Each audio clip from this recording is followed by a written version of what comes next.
There are 3 different spellings of Nanak. So which one is this? And what do they mean?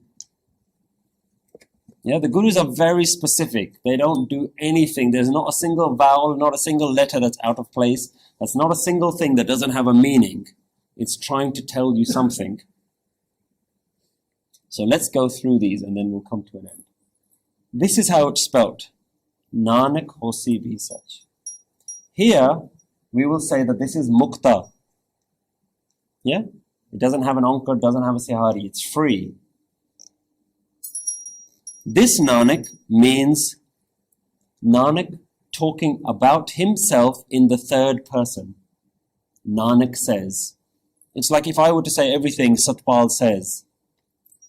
Like I'm talking about myself like I'm a separate person. Yeah? So it's called talking about yourself in the 3rd person, referring to yourself. So this is by far the most prominent one that we see in Gurbani. Kahe Nanak. Nanak says. So it's interesting because Guru Nanak doesn't even associate with himself. He's not saying I say. Because if it says I say, come and worship me. I'm the authority. He's referring to himself almost as though he doesn't exist. Yeah? But in other places, it does say, Mere man, oh me, oh mind. Yeah? So there are lots of places where obviously it's referring to itself, but we can use that. We can use that. When we're reciting that, we're talking to ourselves. Yeah? So this first spelling of Nanak is Nanak talking about himself in the 3rd person. It's from the 3rd person perspective. Nanak says. The second spelling with an ankar is the Guru referring to themselves as Nanak in the present tense. It's present tense. Yeah? Guru referring to themselves as Nanak in the present tense. So all the Gurus which have, they're almost talking to themselves or about themselves. Yeah?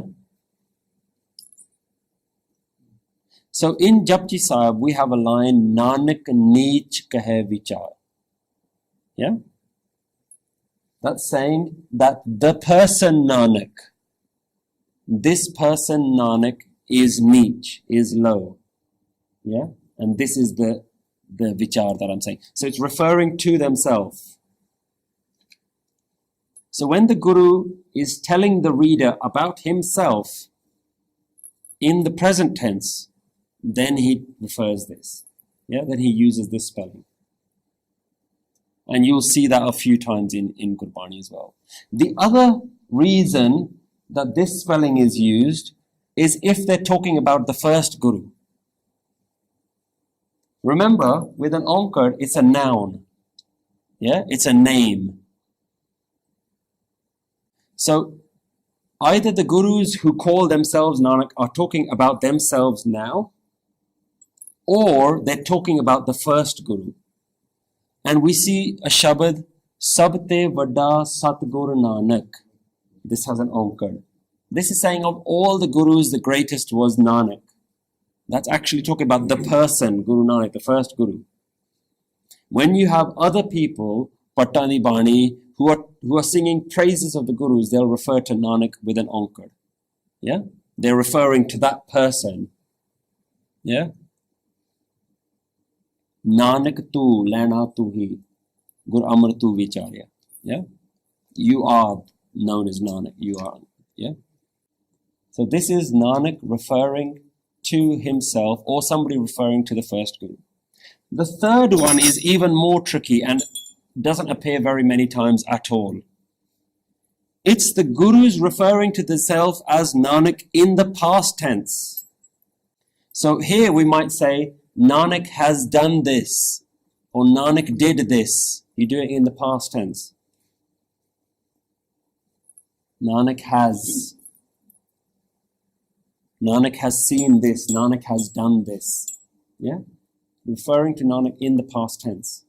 So it's any Guru referring to themselves as Nanak in the past tense. So now we understand Nanak hosi pi sach. It's not saying Nanak is true. Yeah? Otherwise he would have to be with this. Nanak will be true. Yeah? And it can't be this because hosi bhi is in the future and this is in the past. With the Sihari, it's in the past.